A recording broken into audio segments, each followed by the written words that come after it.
अस्सलाम वालेकुम viewers, welcome to my show cric boom with Asman Qureshi. और एक हफ्ते की गैर हाजिरी के बाद मैं हाजिर हुआ क्योंकि कुछ टेक्निकल वजूहात थी। कुछ जो मेरे प्रोड्यूस करने वाले थे, टेक्निकल साइड वाले थे, उनके एग्ज़ाम चल रहे थे तो आपकी खिदमत में हाजिर नहीं हो सका। लेकिन आपको पता है कि बड़ा ज़बरदस्त सीरीज़ चल रही है पाकिस्तान और जनूबी अफ्रीका के दरमियान। उधर IPL का भी आगाज़ हो चुका है, अब तक 4 मैच हो चुके हैं और कल जो मैच हुआ है वो वाकई यादगार मैच था। पंजाब किंग्स और राजस्थान रॉयल्स के दरमियान। आप अंदाज़ा लगाएं कि 221 रन चेज कर रहे थे और ऐसे लगता है कि शायद राजस्थान रॉयल्स जो है इसको बनाने में कामयाब हो जाएंगे। संजू सैमसन ने 112 रन बनाए लेकिन उनकी टीम के काम ना आए। और उधर PSL जो मुलतवी हुआ था कोविड-19 की वजह से, अब दोबारा 1 जून को शुरू होगा। एक हफ्ते का क्वारंटीन पीरियड होगा और पूरी तैयारियां उसके लिए मेरा ख्याल है शुरू होंगी रमज़ानुल मुबारक के बाद। और हाँ, आपको हम रमज़ानुल मुबारक की मुबारकबाद भी देते हैं और इसके साथ साथ आपसे दरख्वास्त करते हैं कि आप हमारे YouTube चैनल को सब्सक्राइब करें, लाइक करें और अपने दोस्तों में शेयर किए, क्योंकि आपकी सपोर्ट के बगैर ये मामला आगे नहीं चल सकता था। थोड़ा सा आपकी सपोर्ट की ज़रूरत है। और जैसा कि दोस्तों आप जानते हैं, पाकिस्तान और जनूबी अफ्रीका के दरमियान कल वॉन्डरस स्टेडियम फिर जोहानिसबर्ग में बड़ा ज़बरदस्त मैच हुआ। और ये ज़बरदस्त मैच इस दफ़ा खेला जनाब जनूबी अफ्रीका की B टीम ने, क्योंकि उनके 8-9 बड़े खिलाड़ी जो हैं वो सीरीज से बाहर हैं। 5 तो IPL में चले गए, उसके बाद वेंडर डूसन को भी अनफिट हो गए, 2 प्लेयर इसके अलावा अनफिट हो गए।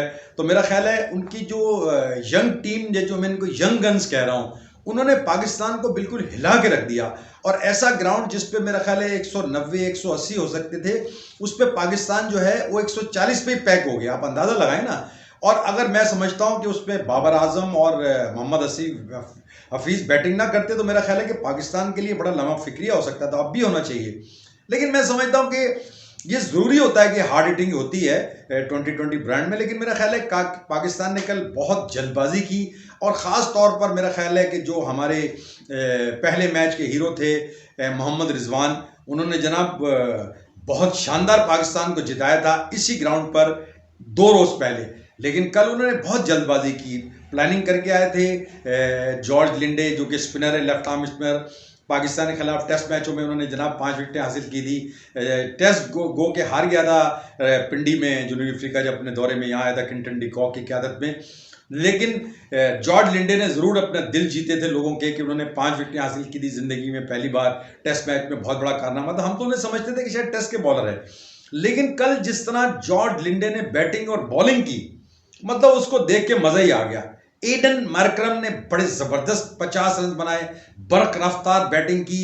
और जो क्वालिटी क्रिकेट कल मेरा ख्याल है जनूबी अफ्रीका ने खेली है वो हमें उसे याद रखना चाहिए। आप अंदाजा लगाएंगे कि पाकिस्तान भी बड़ा बरक रफ्तार खेलता है। और फ़खर जमान जो थे वो जिस तरह उन्होंने एक दुर्गत बनाई थी जनूबी अफ्रीका के बॉलर्स की, कल तो जनाब क्लॉसन हो गए, एडन मार्करम हो गए, या जनाब जॉर्ज लिंडे, उन्होंने पाकिस्तान के बॉलर्स की जनाब खूब दुर्गत बनाई। और मुझे हैरत है कि पाकिस्तान, ठीक है पाकिस्तान ने 2 तब्दीलियां की, शर्जील खान वापस आए और वो चले भी जल्दी गए। कहते हैं कि 3-4 साल के बाद उनकी वापसी हुई थी, उनके ऊपर बैन लगा था स्पॉट फिक्सिंग का, वापसी हुई, डॉट बॉलें उन्होंने खेली, लेकिन एक छक्का भी लगाया उन्होंने जॉर्ज लिंडे को, लेकिन जॉर्ज लिंडे ने उनको उड़ा भी दिया। पहले रिजवान को आउट किया, उसके बाद शर्जील को आउट किया। हालांकि उसके बाद बाबर आजम ने और हफीज़ ने कुछ संभाला लिया, लेकिन वो संभाला ज़्यादा लंबा नहीं था। बाबर आजम भी सिर्फ 50 रन बना सके, 32 रन बनाए हफीज़ ने। लेकिन कल जो डंका बज रहा था वो जॉर्ज लिंडे का, जिन्होंने 3 विकेटें हासिल की और सिर्फ 10 गेंदों पर 20 रन बनाए, जबकि उनकी 4 विकेटें गिर गई थी। उस वक्त थोड़े लड़खड़ा रही थी, लेकिन उन्होंने ऐसा सिंगल हैंडेडली जनाब ऐसे चौके छक्के लगाए अपने कप्तान के साथ। 2 इन्होंने छक्के लगाए 10 गेंदों पे और 20 रन बनाकर वो नाकाबिले शिकस्त रहे, मैन ऑफ द मैच रहे।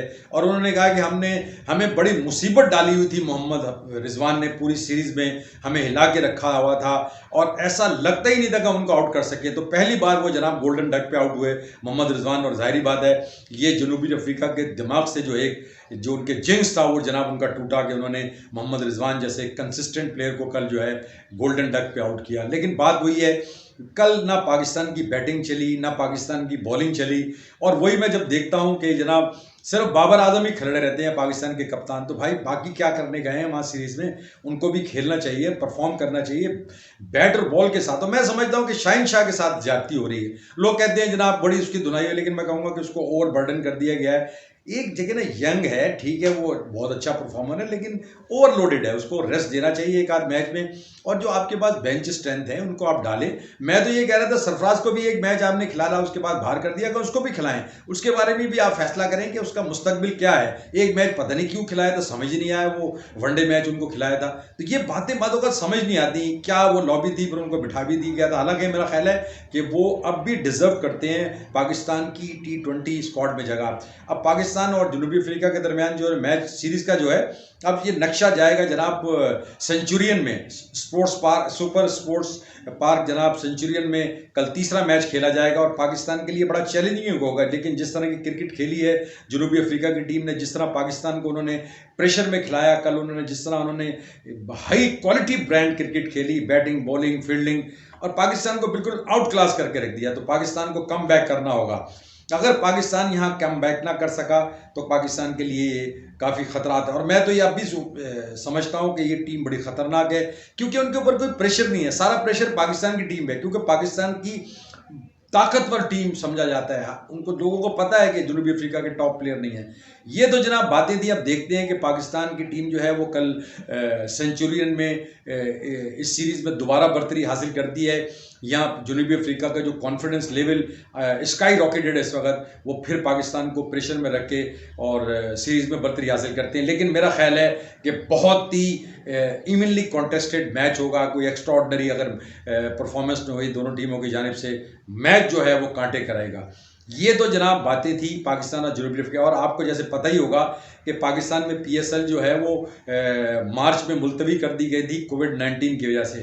कोविड-19 ने अभी पूरी दुनिया को हिलाया हुआ है, पाकिस्तान में भी परेशानियां चल रही हैं, कोविड का जो रेट है वो बढ़ रहा है, लोग परेशान हैं, लेकिन इससे निपटना है। लेकिन पाकिस्तान क्रिकेट बोर्ड ने फैसला किया है कि 1 जून से जनाब ये PSL के सीज़न 5 के मैचेस शुरू होंगे, और 20 जून को नेशनल स्टेडियम कराची में ये तमाम मैचेस खेले जाएंगे, उसका फाइनल खेला जाएगा।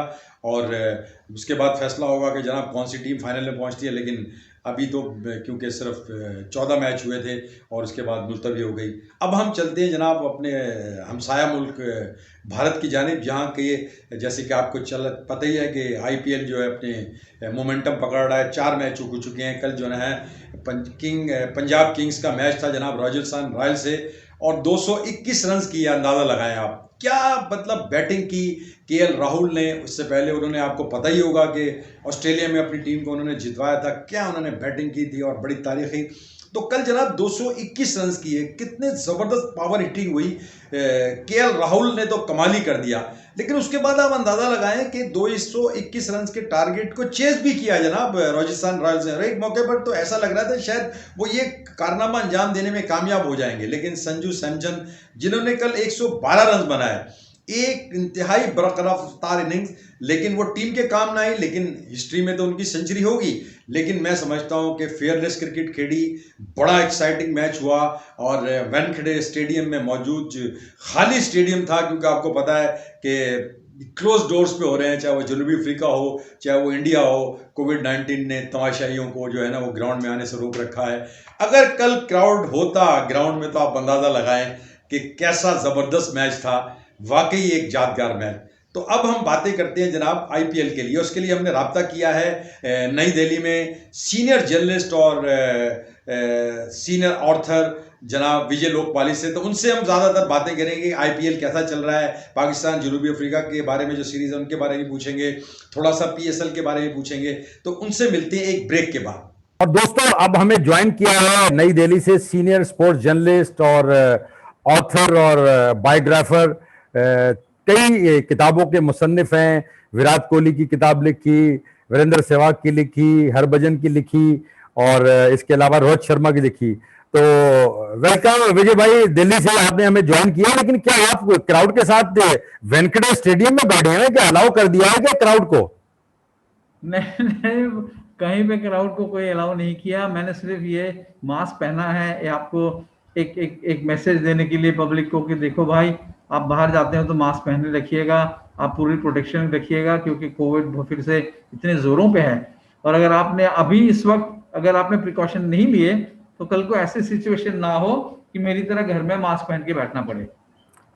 अरे तो ये माशाल्लाह, आपका चेहरा मुबारक, देखा बड़ा खुशी हुई। लेकिन आपने ऐसा मैसेज दिया, देखें ये बड़ा इंपॉर्टेंट है। कोविड में हमें प्रोटोकॉल्स को फॉलो करना है, ये हमारी और लोगों की जिंदगी के लिए बहुत जरूरी है। अपना भी ख्याल रखें और दोस्तों का भी ख्याल रखें। अब हम चलते हैं जनाब, जो कल वेंकटेश स्टेडियम में लोग अगर होते तो क्या मजा आता। यानी 221 रन किए किंग्स पंजाब ने, और उसको जनाब ऑलमोस्ट चेस डाउन कर लिया था राजस्थान रॉयल्स ने। और जनाब केएल राहुल जो कि बड़े हीरो बन चुके हैं ऑस्ट्रेलिया के खिलाफ सीरीज जीतने के बाद, और उसके बाद जनाब उन्होंने जो कल बैटिंग की बड़ी जबरदस्त की। और उसके बाद देखें ना, उसके ऊपर संजू सैमसन जो एक बहुत ही बढ़िया खिलाड़ी हैं इंडिया के, उन्होंने बड़ा जबरदस्त चेस डाउन किया। लेकिन एंड ऑफ द डे वो 4 रन से हारे। मेरा ख्याल है अगर क्राउड होता तो they must have gone crazy. बिल्कुल एहसान भाई, आपने सही कहा। मतलब ये मैच तो ऐसा था कि आप घर के कमरे में you would have gone crazy, और ग्राउंड पे होते तो आप और मजा लेते। और इस मैच में पूरा पैकेज था। पहले केएल राहुल ने बैटिंग की, उसके बाद पटाखे बजाए जैसे कहते हैं संजू सैमसन ने, और एक बहुत अच्छा ओवर डालना पड़ा अर्शदीप को लास्ट में, वरना तो राजस्थान रॉयल्स मैच निकाल चुका था। और मतलब 220 का टारगेट चेज करना इतनी आसानी से उन्होंने कर ही दिया था। एक शॉट की बात थी, और एक वो अगर वो शॉट कनेक्ट हो जाता, छक्का हो जाता तो कमाल था। पर एक आप ये कह सकते हैं एहसान भाई कि इस आईपीएल में कुछ नजदीकी मैच हुए हैं, तो शुरुआत अच्छी रही है इस लीग की। अच्छा, मतलब जो अभी तक 4 मैच हुए हैं तो लोग कहते हैं कि काफी एक्साइटिंग मैच रहे हैं।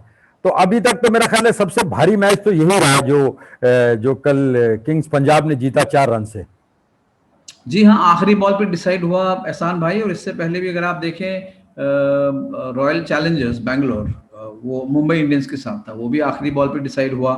पंजाब जो है 4 रन से जीती है। कोलकाता जो अगर आप देखें वो भी 10 रन से जीती थी। तो मैचेस बहुत क्लोज हो रहे हैं, एक्सेप्ट कि जो दिल्ली कैपिटल्स उन्होंने बहुत डंके की चोट पे मारा था चेन्नई सुपर किंग्स को अपने पहले मैच में। तो आप इस टूर्नामेंट में आप उम्मीद रख सकते हैं कि फर्स्ट हाफ में मैचेस क्लोज जाएंगे। एक तो यह है कि टीमें अपने ग्राउंड पे नहीं खेल रही हैं, तो उनको नया ग्राउंड समझने भी थोड़ा वक्त लग रहा है। पर ये फिनोमेना तो हर एक टीम के लिए, कोई भी टीम अपनी होम मैचेस नहीं खेल पा रही है। इस आईपीएल में उन्होंने डिसाइड किया कि किसी को होम मैच नहीं मिलेगा। तो आप उम्मीद रख सकते हैं इस टूर्नामेंट में कि आप और भी, मुझे लगता है बहुत एक्साइटिंग मैचेस आने वाले हैं। अच्छा, अब मुंबई इंडियन जो है जैसे कि दिफाई चैंपियन, हमने तो यहाँ पाकिस्तान में भी पीएसएल में भी ये देखा है कि जब स्टार्ट होता है ना वो थोड़ा स्ट्रगल करते हैं, और दिफाई चैंपियन देखे पहला ही मैच हार गया तो एक सेंसेशन तो फैल जाता है। इस तरह आईपीएल या बिग बैश इसमें भी हमने देखा कि शुरू शुरू में जरा सेटल डाउन होने में। तो आप क्या समझते हैं, अभी तो 4 ही मैच हुए हैं, तो कौन सी टीम आपको लगती है कि ज्यादा इसमें अच्छी लगती है आपको? मुझे दिल्ली कैपिटल्स अगर आप देखें एहसान भाई, बड़ी कॉम्पैक्ट टीम लगी है, और नया कप्तान है, बड़ा एंटरप्राइजिंग कप्तान है, बड़ा एडवेंचरस कप्तान है ऋषभ पंत। और केएल राहुल भी मैं समझता हूं कि इतनी जिम्मेदारी से खेला। संजू सैमसन भी इतनी जिम्मेदारी से खेला। मतलब कप्तानों ने अपनी जो रोल है बहुत बखूबी निभाया है। तो ये टीम के लिए भी अच्छा है कि उनका कप्तान उनके जो है फॉर्म में है। मैं समझता हूँ। और आप देखिएगा, कोलकाता नाइट राइडर्स का कप्तान तो नहीं है नीतीश राणा, लेकिन दिल्ली का बच्चा है। मैंने उसको बहुत पहले से खेलते हुए देखा है, बहुत ही अटैकिंग बैट्समैन है। तो अब यहाँ पे एक मैं कहूंगा दिल्ली कैपिटल्स इस वक्त जो है बड़ी सबसे कॉम्पैक्ट टीम लगी है मुझे। उसके बाद मैं कहूंगा फिर पंजाब। अच्छा, अब आप यही बात है 4 मैचों में, तो आपको पता नहीं कि जिस ब्रांड की क्रिकेट है, हम तो जो है ना कन्वेंशनल क्रिकेट देखते हैं, टेस्ट मैचेस हमें फेवरेट थे, फिर वनडे हुआ, ये तो हल्ला गुल्ला एक फेस्टिवल क्रिकेट है। इसमें कुछ नहीं पता होता कि इसमें क्या हो जाए। आखिरी 6 गेंदों पे 6 छक्के लग सकते हैं, और आखिरी 6 गेंदें डॉट हो सकती हैं। तो ये बड़ा एक मेरा ख्याल है कि इंडियन क्रिकेट का जो फेस चेंज किया है वो आप समझते हैं आईपीएल ने चेंज किया है। आईपीएल के एहसान भाई, सबसे बड़ा मैं कहूंगा आईपीएल का एहसान ये है कि उन्होंने रेवेन्यू जनरेट की है, जिसकी वजह से खिलाड़ियों को अच्छा पैसा मिलता है। इंफ्रास्ट्रक्चर में इतनी तब्दीली आई है, क्रिकेट बोर्ड के पास इतना पैसा आ गया कि वो खिलाड़ियों की देखभाल अच्छी तरह कर सकते हैं। सिर्फ मेन खिलाड़ी नहीं, विमेन की टीम भी आप देखिए वो सपोर्ट कर रहे हैं। अभी आज खबर आई है कि वो एक टेस्ट मैच खेलेंगे 4 दिन का इंग्लैंड में जाके। तो ये सब इसलिए मुनासिब हुआ कि आईपीएल से पैसा आ रहा है, डोमेस्टिक क्रिकेट से कोई पैसा नहीं आता है उसके लिए। तो इनफैक्ट स्पॉन्सर भी नहीं मिलता है डोमेस्टिक क्रिकेट के। और यही हाल पाकिस्तान में भी है कि कहाँ पे डोमेस्टिक क्रिकेट ना कोई देखने आता है। अब वो पीएसएल से जो पैसा जनरेट होगा, प्लेयरों को अच्छा पैसा मिलेगा, उनको रेवेन्यू मिलेगी, उनका फ्यूचर अच्छा होगा। कम से कम कितनी स्टोरीज हैं एहसान भाई, आप देखिए इंडिया की आईपीएल में कि बहुत गरीब तबके से जो लोग आए बच्चे, उन्होंने और कुछ नहीं तो एक सीजन के बाद अपने माँ बाप को घर बना के दे दिया। ये ऐसी स्टोरीज बहुत सुनने को मिल रही हैं। तो किसी की अगर लाइफ सुधरती है आईपीएल में आने से, तो मैं समझता हूँ कि इससे बढ़िया कोई गिफ्ट आईपीएल क्रिकेट जो है अपने प्लेयर्स को नहीं दे सकता है। एक आपको इंटरेस्टिंग बात बताना चाहता हूं। मैंने तकरीबन 4-5 महीने पहले शोएब अख्तर का इंटरव्यू किया था, तो उसने एक बड़ी अच्छी बात कही थी। उसने कहा कि जनाब, मैं ये चाहता हूं कि जो लड़के हैं छोटे शहरों से आ रहे हैं और उनका कोई फ्यूचर नहीं है कोई, लेकिन मैं चाहता हूं कि कम से कम 1 करोड़ रुपया या 2 करोड़ रुपया, आपके यहाँ तो मेरा ख्याल है 5 करोड़ भी कम होते हैं, तो वो लेके जाएं। तो मेरा ख्याल है कि ये एक जो ट्रांसफॉर्मेशन हुई है इस क्रिकेट में, कि वो खिलाड़ी जो कभी लखपति भी नहीं बन सकते वो अरबपति बन गए। तो मेरा ख्याल है कि ये बड़ा ब्रेक थ्रू है। लेकिन इसके साथ साथ जो थोड़े से हम देखें, जिक्र जरूर करेंगे, गन जुड़े हुए हैं, उससे भी खिलाड़ियों को बचना चाहिए जब उनको अल्लाह इतना पैसा दे रहा है। ओ बिल्कुल। और मैं समझता हूँ इसमें क्रिकेट बोर्ड्स भी ध्यान रखना चाहिए कि वो उनको एडवाइस करें कि भाई इतना सारा जो आप पैसा आ रहा है उसको आप कैसे यूज करेंगे। हर कोई नहीं खराब होता है, पर लेकिन अगर किसी 18 साल के बच्चे को अगर आप 8 करोड़ पैसे दे दोगे तो थोड़ा सा जो है वो तो सोचेगा कि मैं इसको उड़ा दूं, गाड़ियां खरीद लूं। पर मोस्टली मैं समझता हूं कि वो उनका जो है, इनको एडवाइजर्स हैं जो उनको एडवाइस करते हैं कि पैसा बर्बाद नहीं करना है, बड़ी मेहनत से इधर आए हो।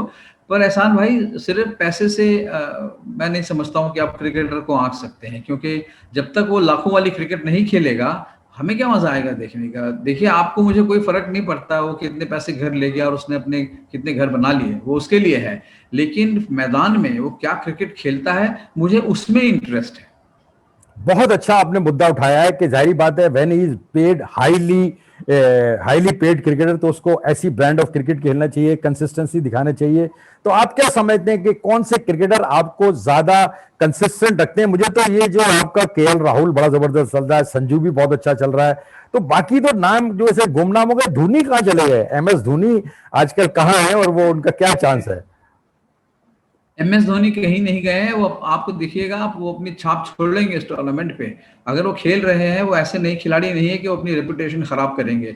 और मैं तो मानता हूँ धोनी का तो इम्पैक्ट इतना जबरदस्त रहा है एहसान भाई। उन्होंने ही तो बताया कि आप आके, आप चाहे किसी छोटी जगह से हो, वहां पे चाहे बेशक कोई इंफ्रास्ट्रक्चर ना हो, लेकिन आप में अगर लगन है तो आप अपनी मंजिल पा सकते हैं। और उन्होंने पाई, वर्ल्ड कप जिताया, चैंपियंस ट्रॉफी जिताई, 2007 का T20 वर्ल्ड कप जीता। तो धोनी तो एक बहुत आइकॉनिक खिलाड़ी है और बहुत बड़ा एग्जाम्पल है डिटर्मिनेशन और डिसिप्लिन का। बहुत बहुत बहुत मेहनत की है उस आदमी ने। और जो है, आप ये देखिएगा, उन्होंने मेंटेन किया है अपनी डिग्निटी जो है खेलने की, उन्होंने मेंटेन की है। कोई ऐसी हरकत नहीं करी है जिससे उनका नाम खराब हो, या क्रिकेट बोर्ड का नाम खराब हो, या देश का नाम खराब हो, गेम का नाम खराब हो। उन्होंने क्रिकेट को अच्छे ढंग से खेला। सब जगह, हर देश में उनकी इज्जत है, हर देश में उनके चहेते हैं। तो धोनी है बिल्कुल यही, यंग टीम है उनके पास, तैयार कर रहे हैं अगले साल के लिए भी। और आप उनको राइट ऑफ मत कीजिएगा, आपको बड़ी देखने को मिलेंगी उनसे अच्छी इनिंग्स। देखिए, मैं कभी उनको राइट ऑफ नहीं कर सकता। मैं अभी जो इंडिया के जो ग्रेट क्रिकेटर्स में मुझसे जिससे 15 मिनट की मुलाकात हुई, मैं आपको बताऊं, जब एशिया कप का फाइनल नेशनल स्टेडियम कराची में खेला गया था, तो उस दिन आपको याद ही होगा, श्रीलंका ने हरा दिया था। जनता मेंडिस ने बड़ी उसमें जादुई बॉलिंग की थी, तो वो मुझे मिले, तो मैंने उनको अपना तारुफ कराया कि मैंने कहा मैं आपको अपनी किताब प्रेजेंट करना चाहता हूं। तो वो मेरे साथ 15 मिनट रहा, उन्होंने किताब भी खोली, और इत्तेफाक से उनका और मेरी वाइफ का बर्थडे एक ही है, 7/7। तो मैंने उनको जब बुलाया तो उन्होंने कहा भाई मेरी तरफ से भी आप अपनी वाइफ को मुबारकबाद दीजिए। और उन्होंने एक तस्वीर जो मेरी खिंचाई, वो आपको मैं भेजूंगा, तस्वीर डाल भी दूंगा आज। तो उन्होंने कहा नहीं यार, यहाँ से एंगल नजर नहीं आया, तो यहाँ से बना। तो ही वन माई हार्ट। वो अनफॉर्चुनेटली मैं उस जमाने में इंटरनेट से उनसे राब्ते में अगर हो जाता तो आज भी होता, लेकिन he was one of the, no doubt, one of the greatest the Indian has produced, और बड़े अच्छे ह्यूमन बीइंग थे, और उन्होंने वाकई एक बहुत बड़ा इंपैक्ट इंडियन क्रिकेट पे छोड़ा। और पाकिस्तान में भी बड़े पॉपुलर है, चाहे वो विराट कोहली हो, चाहे वो MS धोनी हो, और जैसे इस तरह हमारे भी क्रिकेटर वहां पॉपुलर है। तो जरा आप बताइए कि हमारे कौन से क्रिकेटर आपके मुल्क में पॉपुलर हैं?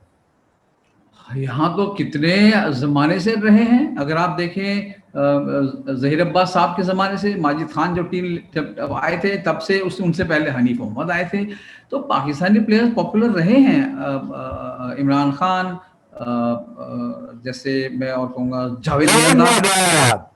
जावेद मियांदाद तो सबको याद है आखिरी बॉल पे छक्का मार के उन्होंने कितने दिल तोड़ दिए थे हिंदुस्तानियों के। बट क्या गजब के खिलाड़ी। सो वो भी पॉपुलर हैं। इसमें ये तो खिलाड़ी हैं, ये कोई आपको ये तो मानना पड़ेगा कि मतलब हमने खुद जाते थे, हम ये देखते थे कि जहीर अब्बास हैं, माजिद खान हैं, आसिफ इकबाल हैं, इमरान खान हुए, रमीज राजा बाद में हुए। मुझे वसीम राजा बहुत अच्छे लगते थे, और वसीम बारी ऑफ कोर्स, बड़े डैपर विकेट कीपर, क्या हैंडसम आदमी। जावेद मियांदाद ऑफ कोर्स, और सरफराज नवाज, वो मतलब अलग तरीके के बड़े एग्रेसिव खिलाड़ी हुआ करते थे। आसिफ मसूद थे तब एक, मुझे वो बहुत अच्छे लगते थे। करंट लॉर्ड बताएं आप, करंट लॉर्ड जी। करंट लॉर्ड जो है हमारी खेल रही है बाबर आजम की क़यादत में आजकल, तो ये जो गुज़िश्ता 5 साल से प्लेयर है, इनमें आपका क्या ख्याल है?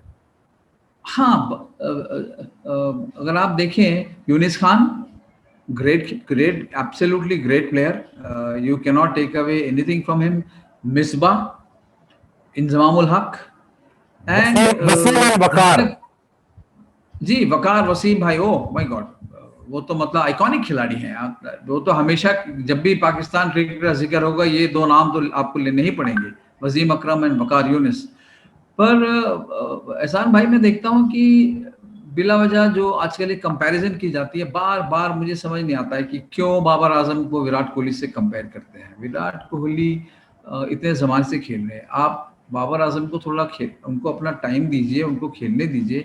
क्यों आप प्रेशर बनाते हैं भाई कि वो विराट कोहली की तरह उनको आप कंपेयर करें? कोई कंपैरिजन है नहीं। विराट कोहली अपने एक स्टाइल के खिलाड़ी हैं, बाबर आजम अपने स्टाइल के खिलाड़ी हैं, और दोनों अट्रैक्टिव खिलाड़ी हैं, एक दूसरे को काफ़ी वो, I am sure they respect each others cricket also. So it is very unfair जब मैं पढ़ता हूँ कि लोग कहते हैं कि भाई ये आज जैसे मैंने सुन रहा था आकिब जावेद जी ने, उन्होंने कोई स्टेटमेंट दिया है। कोई ज़रूरत नहीं है, आप प्रेशर बना रहे हैं बेकार में बाबर आजम के ऊपर कि भाई आप विराट कोहली। अरे भाई, उससे बाबर आजम ही रहने दीजिए, विराट कोहली को विराट कोहली रहने दीजिए, आप कंपेयर मत कीजिए। मतलब आप, एहसान भाई, आप मुझे बताइए, आपने कभी बैठ के मिस्टर सुनील गावस्कर या मिस्टर जहीर अब्बास को कंपेयर किया? कोई कंपैरिजन करने की जरूरत थी? नहीं थी। मतलब अगर आप कहें कि दिलीप वेंगसरकर और जावेद मियांदाद को कंपेयर करेंगे, कोई कंपैरिजन नहीं है। दोनों अपने अपने तरीके के बैट्समैन थे। जावेद मियांदाद भी ग्रेट थे, दिलीप वेंगसरकर भी ग्रेट थे। दोनों ने अपनी अपनी टीम में बहुत जबरदस्त इनिंग्स खेली हैं। सो हम जब कंपेयर करते हैं, मुझे लगता है कि हम दोनों खिलाड़ियों को इज्जत नहीं देते हैं कंपेयर करके। तो मैं बाबर आजम को मैं बहुत पसंद करता हूँ। I enjoy his batting, I enjoy Virat Kohli's batting.